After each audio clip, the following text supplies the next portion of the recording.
10 محرم کا روزہ رکھنا مسنون ہے، ساتھ 11 کا یا 9 کا شامل کر لیا جائے۔ حضور جب تشریف لائے مدینہ المنورہ میں تو حضور نے دیکھا کہ یہود روزہ رکھتے تھے، تو پوچھا تم روزہ کیوں رکھتے ہو؟ تو انہوں نے کہا کہ حضرت موسیٰ علیہ السلام کو قبطیوں سے اس دن نجات ملی تھی۔ تو فرمایا حضرت موسیٰ علیہ السلام کا حق ہمارے اوپر زیادہ ہے، تو حضور نے روزہ رکھا اور پھر فرمایا کہ اگلے سال اللہ نے چاہا تو ہم ساتھ ایک روزہ اور شامل کریں گے، تاکہ ان سے مشابہت نہ ہو جائے۔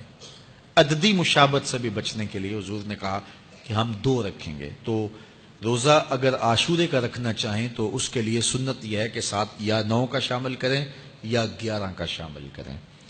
تو جو افضل ترین روزے ہیں ان میں سے عاشورے کے روزوں کا بھی شمار ہوتا ہے۔ تو اگر ممکن ہو تو جن کو اللہ نے صحت عطا کی ہے، تو آج کل اتنی شدت کی گرمی بھی باقی نہیں رہی، تو وہ یہ روزے رکھیں، ذکر و فکر کے اندر ان ایام کو گزاریں، اپنے والدین کی قبروں پر، اعزاء و اقرباء کی قبروں پر ہر جمعے کو جانا چاہیے۔ اس کے علاوہ بھی جب موقع ملے، یہ رواج جو پیدا ہو گیا ہے کہ 9 محرم کو یا 10 محرم کو مٹی ڈالنے کے لیے وہاں قبرستان میں جایا جاتا ہے، یہ 8 10 15 سال سے شروع ہوا ہے، جبکہ اس کی کوئی اصل نہیں ہے۔ تو اگر آپ روٹین سے جاتے ہیں تو آپ کو ہر جمعے کو جانا چاہیے والدین کی قبروں پر، اور وہاں جا کے ہر جمعے کو سورہ یاسین کی تلاوت کرنی چاہیے۔ تو سال کے بعد صرف 10 محرم کو یا 9 محرم کو جانا، یہ بہرحال اس دور کی ایجاد ہے، یہ کوئی مسنون نہیں ہے اور یہ کوئی سنت نہیں ہے۔ تو روٹین سے اگر کوئی جانے والا ہے تو چلا جاتا ہے تو کوئی حرج نہیں ہے۔ تو باقی یہ بڑے اشرف ایام ہیں، بابرکت ایام ہیں، اور ان کو بہت ساری نسبتیں حاصل ہیں۔ حضرت امام حسین رضی اللہ تعالی عنہ کی شہادت کے ساتھ یوم عاشور کو نسبت حاصل ہے، اور اس کے علاوہ بھی بہت سارے عالی مرتبت جو ہے وہ ہستیوں کے وصال کا دن بھی ہے، اور بہت سارے واقعات اس دن جو ہے وہ روح پذیر ہوئے ہیں۔